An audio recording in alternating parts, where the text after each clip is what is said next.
This is vlog 3 for module SAC 7108, Practical Techniques in Strength and Conditioning.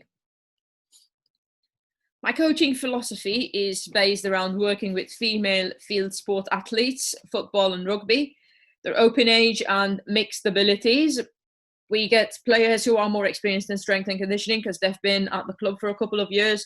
However, we do get other athletes who are new, especially the ones that come from academy levels. So we need to adapt the coaching styles and training that we do for them based on their level of experience. I look at engaging the players, so we work together towards achieving the set goals. At the start of the session, we discuss the training games, and so that every player knows what they will be working on and what the aim for the session is on that particular day. My main philosophy is to build strength and speed.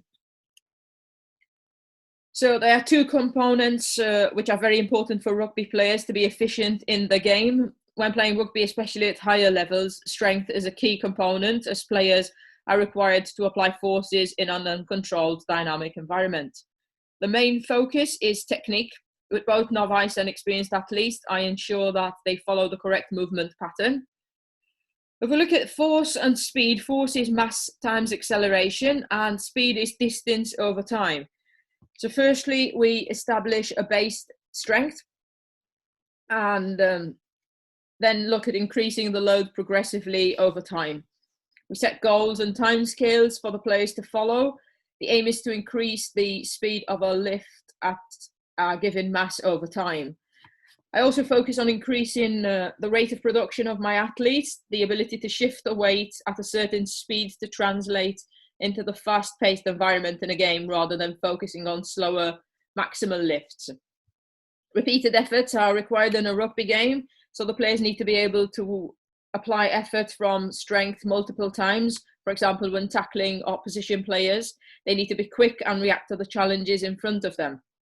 To promote effective force application, I work with other sport coaches at the club to use the strength gained in the gym to perform pitch-based exercises efficiently, such as the forces used during sled drives in the gym for contact training, such as going forward in a scrum or tackling. This also adds to an injury prevention element of the coaching. If the players are strong and conditioned properly, then there is a lower possibility of them getting injured when facing opposition forces in a game. Speed is also very important for rugby players as they require the ability to move around the field of play as fast and efficiently as possible.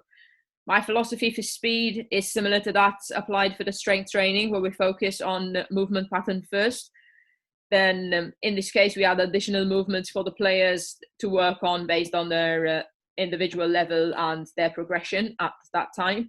So some players would have practiced running mechanics beforehand, but for the younger new additions to the team, this is relatively new. We need to establish their base and then progress accordingly. Working in line with other coaches is crucial. So we use the techniques learned during the speed sessions, such as an A-skip, with good running mechanics. My focus is for the player to work on the ability to perform the exercises technically well in a less fatigued and controlled environment over a period of time.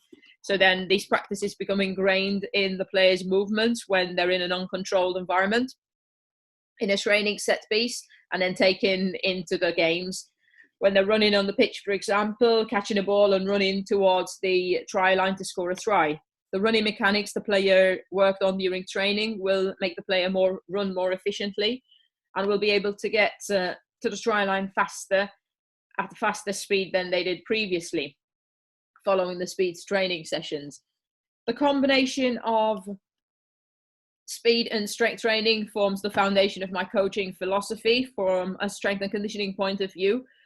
But I also believe that it is important to work in line with the players and tailor the coaching to their specific needs. Every player is different and has different learning abilities. So being able to adapt different coaching styles to obtain the best possible outcome from your athletes is a very important point for me. And this has been proved to be successful over the past couple of years that I've worked in women's sport. Thank you for watching.